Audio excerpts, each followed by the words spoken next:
السلام عليكم خوتي. اليوم موضوع مهم بزاف بزاف بزاف، اللي هي الحرب اللي نايضة بين الكبش الروماني والكبش الجزائري. على بالي كامل عندكم فيسبوك، كامل تشوفوا المنشورات، تشوفوا تصاور كيما هذو.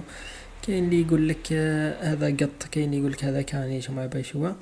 المهم خوتي، اليوم جايب لكم موضوع مهم وخطير، اللي هو المقارنة بين الكبش الجزائري والكبش الروماني.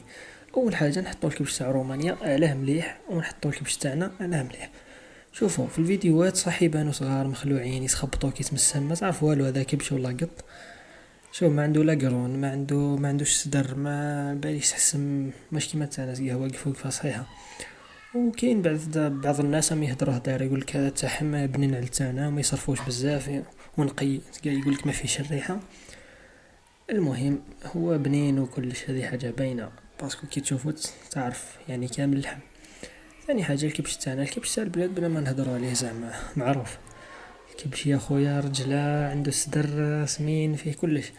وشنو الضيف الوحيد هو البري. البري هو اللي يحكم هنايا، اللي هو الكبش تاعنا كيما هذا اللي قدامكم حاليا، ويدير 9 ملايين. الجمال وتاع الحجم وكلش مكاش اللي يتقارن مع الخروف تاع بلادنا.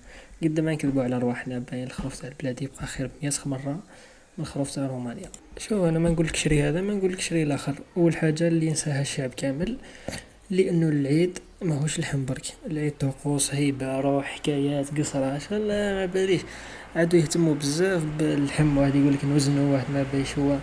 شغل الهيبة تاع العيد يعني من الناحية الروحية راحت خلاص. وحبيت نعت فيديو هذا الناس اللي يقولك صغير ومع بايش هو. شوف اول حاجة راهو ب4 ملايين، ماك شاريه ب10. ثاني حاجة شوفوا الفيديو نرجعلك. هاي ما شاء الله، هاي السلعة كيفها، هاي سلعة كبيرة دخلت لي.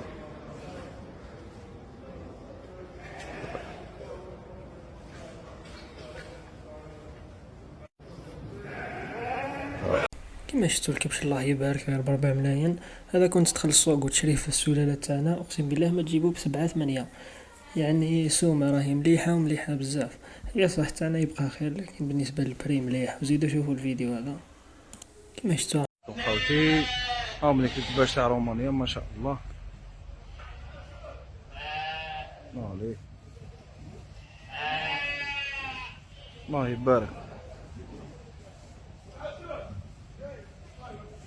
راهم يهبطوا فيهم سيفري، كاين حبات تلقاهم صغار، انا ما عارف باش زهروا هذاك اللي يطيح لواحد صغير كيما هذاك. وشنو كاين حبات صح، كنت تحسبو بالسير تاع السوق تلقاه يدير 8 9. هما صح الاسعار مازالو زايدين، سما باه تشري ذاك خروف ب6 7 8. عذرا كيما كنت نقول لكم، مكاينش خروف ذكا تاع 6 7، الاسعار كامل الفوق. يعني غير 8 9 10 11 12 وانت طالع توصل حتى ل25 مليون. يعني الاسعار مازالوا صح زايدين. وشنو بربي ان شاء الله. شوفوا ديروا حسابكم انه هذه الدفعه الاولى، يعني هذا وين جابوا 100 الف خروف، هي نورمالمون يفوق المليون راس. شوفوا بربي ان شاء الله كي تدخل المليون راس الاسعار مستحيل تبقى هكذا، انا متاكد. الخروف اللي كان يدير 9 8 كيما هذا بربي ان شاء الله غير يهبطوا يوليو ب6 7. مش فاعل هدرتي. المهم اعطوني رايكم في التعليقات، شكون اللي خير الخروف تاع رومانيا ولا تاع الجزائر؟ واعطوني رايكم ثان، اسكو الاسعار راح تهبط لا ما راح تهبط. المهم النقاش مازال مفتوح، بربي ان شاء الله حتى العيد نبقاو نبارطاجيو فيديوهات من هذا النوع. لو كان عجبك المحتوى خليه جام، ما تنساوش تخليو لنا رايكم في التعليقات.